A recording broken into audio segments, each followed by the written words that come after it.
Good day. My name is Ingo Peters, and I work for and own the company Domingo Informatics. I have a great interest in the architecture of knowledge mobilization, the tool set that helps us facilitate conversations among researchers. That's something that's really high on my list of priorities these days. And in particular, I'm interested in connecting minds for measurable results. Last time I blogged, I wrote about the 4 tenets of knowledge mobilization. And if you haven't read that yet, you might be interested. It talks a little bit about the background of where I came from and why I'm doing this. And it talks about 4 points in particular, about two-way communications and connecting to external partners. Well, you can read it all if you have the time. I'm really raring to go into the tool set that I think is very useful, but before I do that, I want to make sure I pay a little bit more homage to the background of knowledge mobilization, to the strategies and the motivators. So I'll be talking about that today, and in the following days I'll start delving more into the tool set that I would propose as an architect for this. Thanks very much. Hope you enjoy it. Okay, so before we get into the nitty-gritties of tool selection, let's just back up for a second and recap. Knowledge mobilization, or how to make what is known ready for action.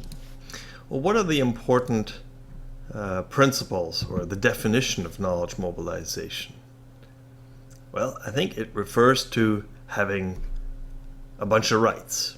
The right knowledge, to the right people, at the right time, in the right format, and that's where knowledge translation comes in a little bit, and the right context as well. That's partially also related to right knowledge, but I'll list it there. And knowledge mobilization, of course, is to help influence decision makers.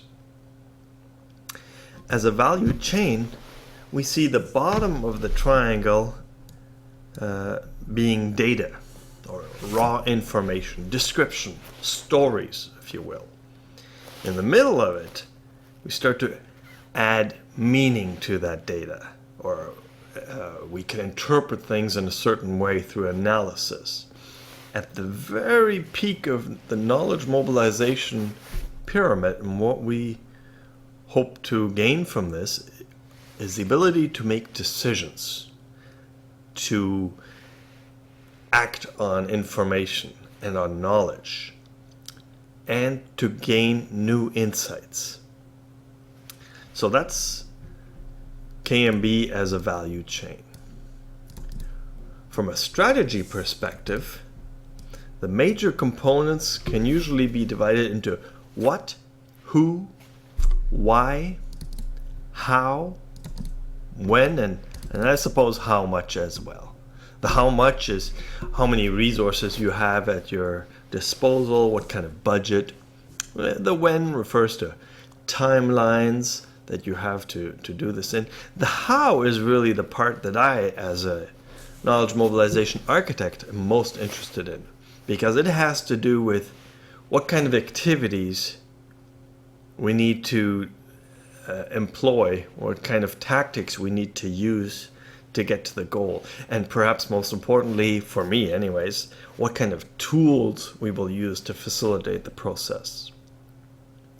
But I suppose the most important thing before even doing that, you have to think about the why, the problem, the need for action, and who will be involved in these strategies, and what the goals are, the vision, the mandate, if you will. So the thing that I'd like to focus on is not so much the other parts of the strategy, but rather the tools. There's lots of people who have been spending a large amount of time thinking about strategy, and people who are well versed in different use cases and different ways of modeling knowledge mobilization.